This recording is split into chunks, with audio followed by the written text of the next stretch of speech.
의식이란 무엇인가? 의식이란 무엇인가라는 질문은 단순해 보이지만 매우 중요한 물음이다. 우리는 매일 생각하고 느끼며 선택한다. 배가 고프면 음식을 찾고 기분이 좋으면 웃는다. 이러한 모든 경험은 너무 자연스러워서 특별하게 느껴지지 않는다. 그러나 좀 더 깊이 생각해보면 내가 지금 느끼고 있는 이 느낌은 어디에서 오는지, 그리고 이런 느낌이 왜 존재하는지에 대한 의문이 든다.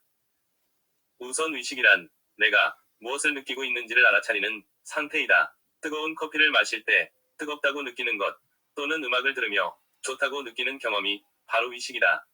중요한 점은 의식이 단순한 정보 처리와는 다르다는 점이다. 컴퓨터도 정보를 처리할 수 있지만 의식적으로 자신이 정보를 처리하고 있음을 느끼지는 못한다. 이와 관련하여 중요한 개념이 퀄리아이다. 퀄리아란 느낌의 질감, 주관적인 경험 그 자체를 의미한다. 예를 들어 빨간색을 볼 때의 느낌, 단맛을 느낄 때의 감각, 슬플 때 마음이 무거워지는 느낌은 모두 퀄리아에 해당한다. 이러한 주관적인 경험은 다른 사람에게 완전히 설명할 수 없다. 직접 경험해야만 알 수 있기 때문이다. 데이비드 찰머스는 이 문제를 의식의 어려운 문제라고 불렀다. 그렇다면 인공지능은 의식을 가지고 있는가라는 질문이 생긴다. 인공지능은 질문에 답하고 감정이 있는 것처럼 말하며 상황에 맞는 반응을 보인다. 그러나 대부분의 과학자들은 인공지능이 실제로 인간처럼 느끼고 있다고 보지 않는다. 인공지능은 데이터를 기반으로 계산하여 반응을 만들어낼 뿐이며 그 과정에서 기쁨이나 슬픔을 직접 경험하지는 않는다. 즉, 인간은 느낌과 생각을 함께 가지지만 인공지능은 계산과 반응만을 수행한다는 점에서 차이가 있다.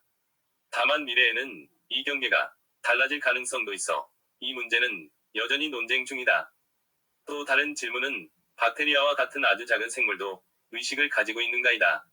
박테리아는 위험한 환경을 피하고 영양분이 있는 곳으로 이동한다. 겉으로 보면 마치 판단을 하는 것처럼 보인다. 그러나 과학적으로는 이러한 행동을 의식이 아니라 자동적인 반응으로 본다.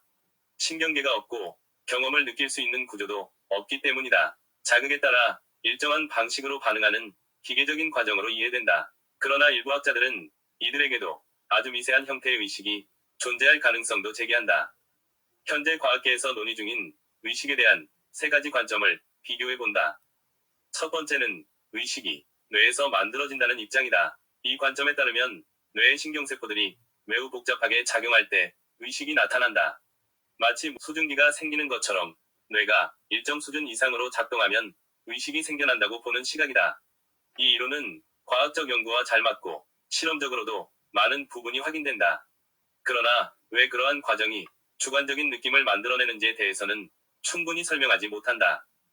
의식이 뇌에서 창발적으로 만들어진다는 이 입장은 현대 과학에서 가장 널리 받아들여지는 관점이며 신경과학, 인지과학, 물리학 분야의 여러 학자들이 이를 지지한다. 이 학자들의 공통된 생각은 분명하다. 의식은 신비한 별도의 존재가 아니라 뇌라는 물리적 시스템이 매우 복잡하게 작동할 때 나타나는 결과라는 점이다.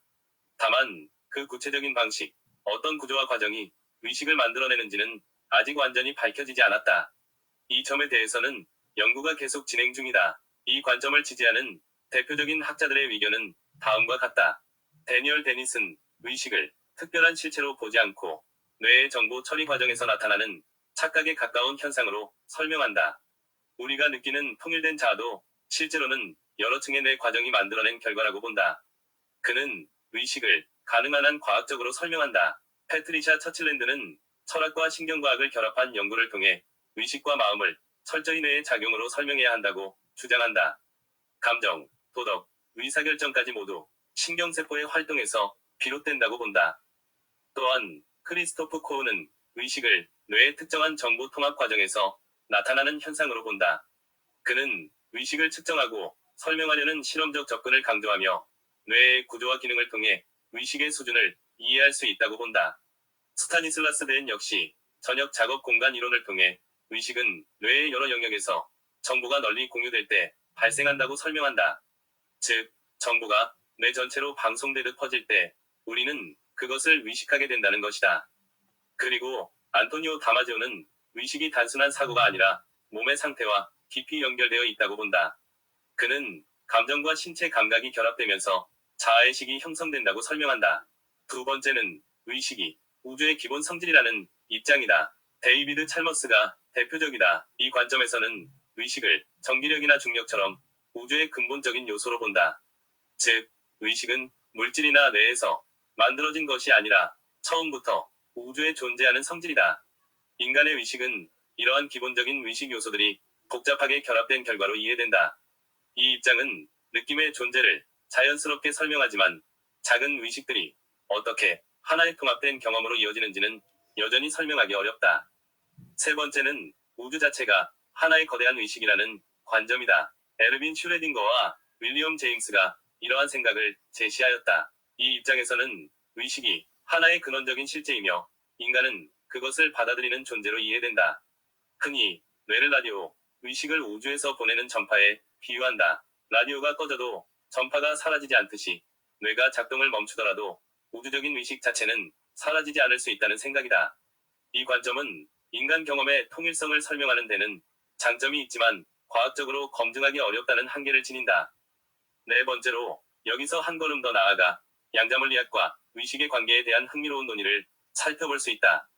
양자물리학에서는 관찰자 효과와 얽힘 현상이라는 개념이 등장한다. 관찰자 효과란 어떤 물리적 대상이 관측되기 전에는 여러 가능한 상태로 존재하다가 관측이 이루어지는 순간 하나의 상태로 결정된다는, 이 과정에서 일부 해석에서는 관찰이 중요한 역할을 한다고 본다.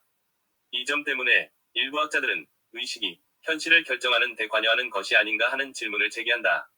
특히 로저 펜로즈는 의식이 단순한 뇌의 계산을 넘어 양자적 과정과 관련이 있을 가능성을 제시하였다.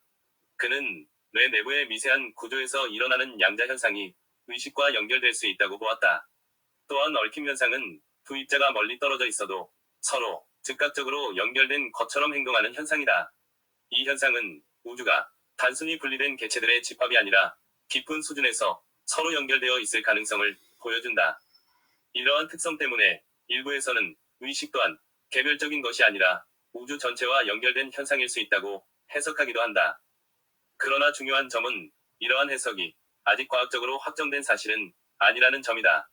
많은 물리학자들은 관찰자 효과에서 말하는 관찰자가 반드시 인간의 의식을 의미하는 것은 아니라고 본다. 측정 장치와의 상호작용만으로도 상태가 결정될 수 있다는 설명이 더 널리 받아들여지고 있다. 또한 양자 얽힘이 곧 의식의 연결을 의미한다고 보기도 어렵다. 그럼에도 불구하고 이러한 논의는 중요한 의미를 가진다. 그것은 우주가 우리가 생각하는 것보다 훨씬 더 깊고 신비로운 구조를 가지고 있으며 의식 역시 단순히 뇌 속에만 국한된 현상이 아닐 가능성을 열어두기 때문이다. 이러한 여러 입장을 종합해보면 의식은 아직 완전히 밝혀지지 않은 영역이다. 인공지능의 반응이 단순한 계산인지, 박테리아의 행동이 완전히 기계적인 것인지, 인간의 의식이 뇌의 결과인지, 아니면 우주의 일부인지에 대한 질문은 여전히 열려있다. 의식에 대한 탐구는 단순한 과학적 문제를 넘어선다. 우리는 의식을 통해 세계를 경험하고 동시에 그 의식을 이해하려고 한다. 이처럼 의식을 가진 존재가 스스로의 의식을 탐구한다는 점에서 이 문제는 더욱 특별한 의미를 갖는다. 현재 확실한 것은 단 하나이다. 우리는 지금 이 질문을 생각하고 있을 뿐만 아니라 그것을 느끼고 있다는 사실이다. 의식의 본질이 무엇인지 모르지만 우리는 의식을 통해 살아가고 있다.